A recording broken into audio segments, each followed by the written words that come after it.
Olá pessoal, tudo bom? Como vão vocês? Hoje estou aqui num ambiente diferente, dei uma pausazinha entre uma cirurgia e outra e eu vim aqui para conversar com vocês hoje a respeito de síndrome do túnel do carpo, né? Vamos falar um pouquinho o que é exatamente a síndrome do túnel do carpo e quais são as suas causas. Antes que eu me esqueça, fique atento, nós temos além desse mais 3 vídeos na sequência e vamos falar sobre tudo que existe no túnel do carpo. Espero que eu consiga cobrir bastante material para que vocês tirem suas dúvidas. Não esqueça, no final do vídeo, se vocês tiverem alguma dúvida, alguma sugestão, use o espaço dos comentários para que eu possa trazer mais esclarecimento. Tá joia? Para quem não me conhece, meu nome é Alan Assunção, eu sou médico ortopedista e traumatologista e a minha função com esses vídeos é trazer algumas informações e alguns detalhes sobre doenças ortopédicas, né? Então eu estou aqui para ajudar vocês. Para quem está vendo esse vídeo aqui no YouTube, se inscrever aqui embaixo no canal, ativa o sininho para que você receba as notificações e as novidades dos vídeos que estão sendo lançados, tá joia?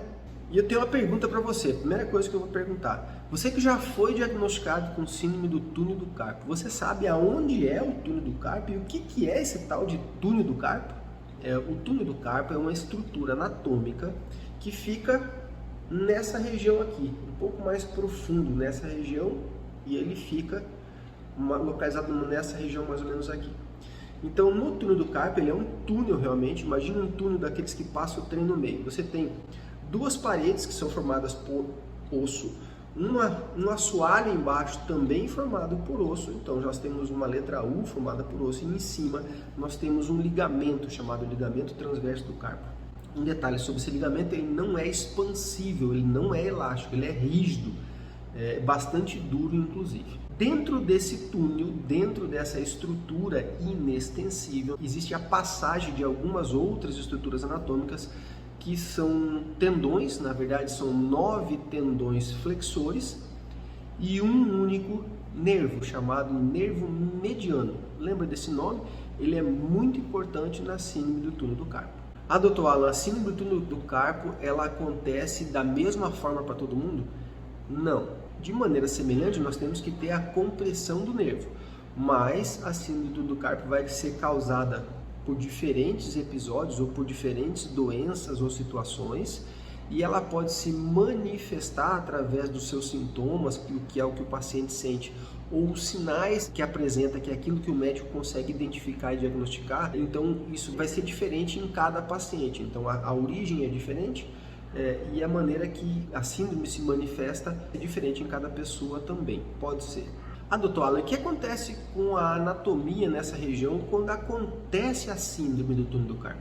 Então, como eu expliquei antes, nós temos um túnel que é inexpansível ou inelástico, temos estruturas passando dentro, que são 9 tendões, de maneira geral 9 tendões e um nervo, e esse nervo vai ser comprimido, ou porque o túnel diminui, ou porque o que está dentro do túnel enche e comprime ele. Tá? Então, dessa noção de compressão, nós vamos ter as causas da síndrome do túnel do carpo.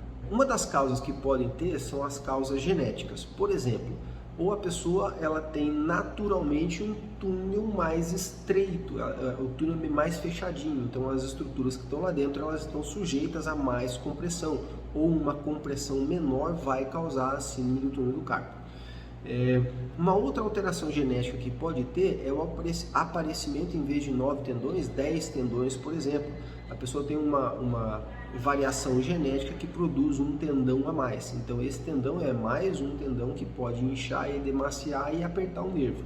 Então é uma outra tipo de alteração genética que pode levar a síndrome do túnel do carpo. Uma outra causa muito comum são os movimentos repetitivos. São movimentos finos que são repetitivos, como por exemplo digitação ou trabalhos manuais repetitivos. Isso vai levar, pode fazer com que os tendões que passam próximo do nervo se inflamem, fiquem inchados, ou então a bainha tendinosa, que é um tecido que recobre, nutre e lubrifica o tendão, também fica mais inchada e acaba trazendo essa compressão do nervo mediano e trazendo a túnel do carpo. Existem algumas profissões também onde a pessoa vai trabalhar e ela acaba trabalhando com uma hiperflexão do punho ou uma hiperextensão do punho. Tanto uma quanto a outra pode trazer, dependendo de quanto tempo essa pessoa trabalha, se ela tem descanso ou não, pode trazer algum sintoma da síndrome do túnel do carpo e realmente eventualmente entrar num sistema de desbalanço e compressão crônica, levando a uma síndrome do túnel do carpo de maneira mais efetiva e mais duradoura. Algumas outras causas bastante comuns são causas onde existe algum desbalanço, vamos dizer assim, hidroeletrolítico no corpo da pessoa. Dois exemplos muito comuns é o estado gravídico, ou seja, quando a mulher está grávida, e o início da menopausa. Existe muita alteração hormonal e durante essa alteração hormonal existe um acúmulo de líquidos no corpo da paciente, naquela região do túnel do carpo. Então, nesses casos específicos, pode ser que exista a formação da síndrome do túnel do carpo por edema tendinoso, edema do nervo, presença de líquido naquela região, levando à compressão e levando aos sintomas. Geralmente são transitórios, né, nesses casos específicos. É muito comum também algumas doenças hormonais que causam essa alteração de balanço hídrico do paciente. Algumas doenças muito comuns, como por exemplo diabetes, hipotireoidismo, insuficiência renal. Algumas doenças autoimunes podem causar isso. Eu acho que o maior exemplo que tem é a artrite reumatoide. Então todas essas doenças podem cursar junto, causando síndrome do túnel do carpo. E uma outra coisa que é bastante relacionada à síndrome do túnel do carpo são fraturas de punho ou traumas na região do punho da mão.